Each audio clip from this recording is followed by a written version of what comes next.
Hello, we are Group 7 and we are going to explain the project that we have chosen, that is the CD player. First, I'm going to explain the phase 2 and later my classmate will explain the phase 3. In the phase 2, we have created an LCD that will show us the messages and the number of the battery. So we have also done a battery using switches and a 7-bit Johnson code. Now I'm going to explain the planning. First, we can see that we have two different state diagrams. The first one is from the CD player states and the other one is from the battery states. In both of them, we can see that we have the output LCD showing us a message corresponding to the state that we are. We continue with the symbol where we have done all the port connections and also put the new variables. As an input, we have the vector of the battery and as an output, the LCD vector, of course. We have done the project following the schema. First, the init system, then the function read inputs, where we read the port, mask the bit of interest, and shift right the corresponding positions. Then the state logic, that we have done it using the flowcharts and the truth tables. Then the output logic, where we have done the LCD configuration, and finally the write inputs. Remember also that we have a function called interrupt service routine, where we have configured the flags. As I said, we have done different truth tables and flowcharts, one from the interrupt service routine, the other one from the CC1, also the output logic.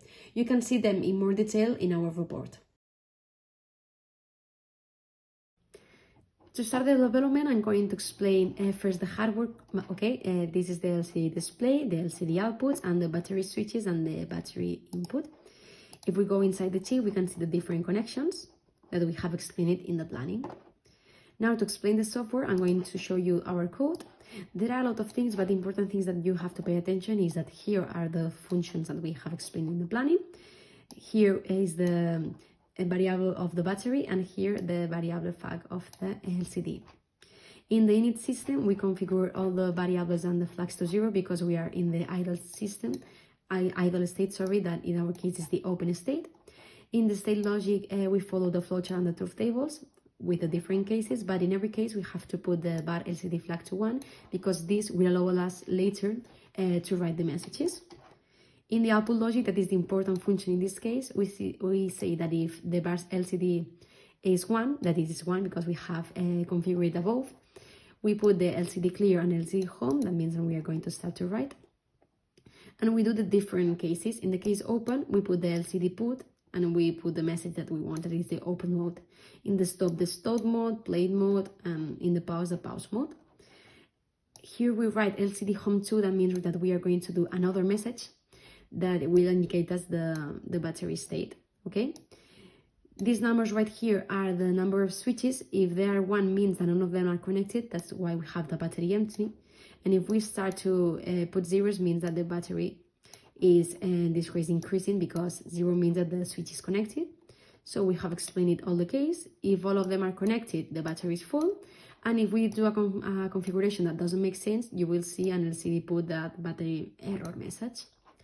Here we configure it again, the bar LCD flag to 0 because we don't have to write all the time.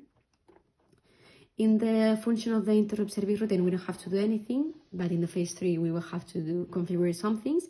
And in the read input, we read the bar BS, that is the battery.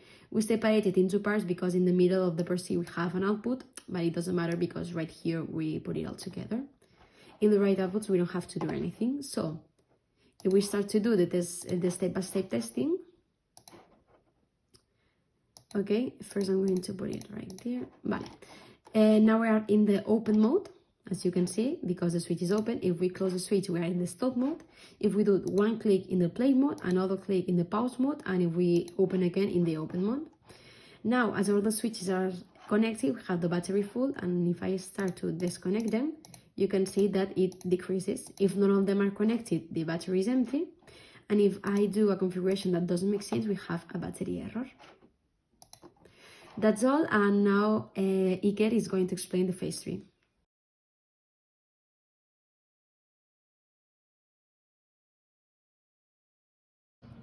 So now, since Aloma has explained us the phase 2, I will develop the phase 3 of our project, which consists of configuring and programming a timer 2 to generate a 2.5 square signal.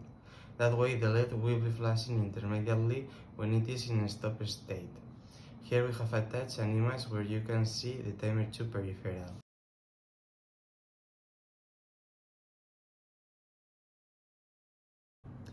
I will now explain the planning of our phase 3.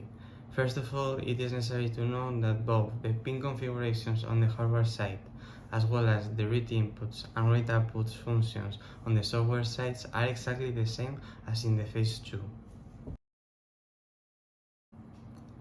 First of all, to start the configurations of the timer 2, the arrangements of the 4 ends that we will use for the configurations of the phase 3 are these ones.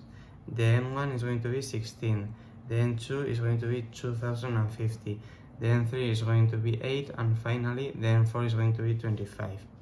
Here we have attached an image of the software-hardware diagram, where we can see the different ends and also we can see the connections to the interrupt system.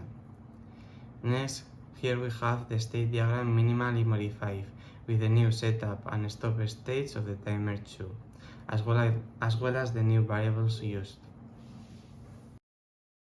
Finally, the main modifications that the project has undergone with respect to phase 2 are the following ones. First, the state logic truth table and its corresponding flowchart, followed by output logic truth table and its flowchart, and finally the flowchart of our interrupt system. You can see all these diagrams more easily in our report.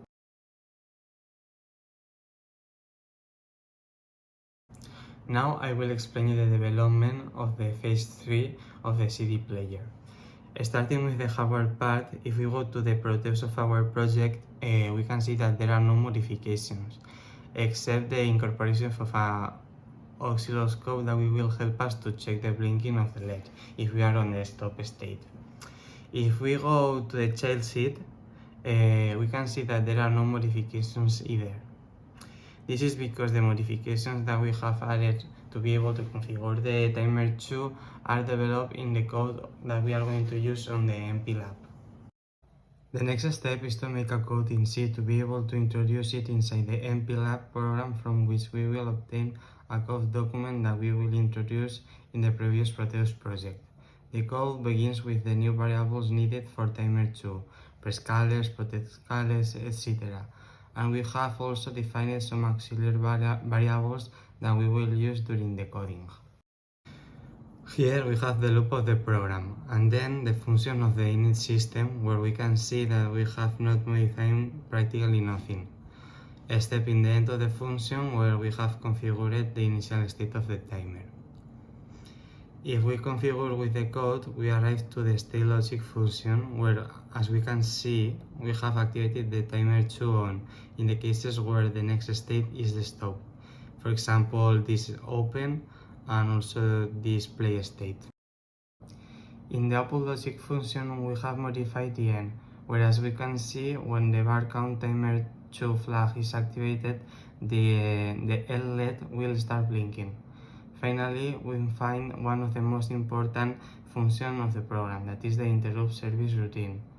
Following the datasheet, when we detect that the timer 2 if is activated, the timer starts counting. It will add time until the timer 2 count variable it is equal to the postscaler 4 variable. Once we have reached this point, we will return the signals to their initial state. And to finish with the code, both the read inputs and write outputs function will be the same as in the phase 2. Once we have the code document, we can start the Proteus program. Starting from the open state and closing the gate, we reach the stop state, where we see that the LED starts blink. Also, by adding the oscilloscope, we can see what output the LED gives us, which is this one of here.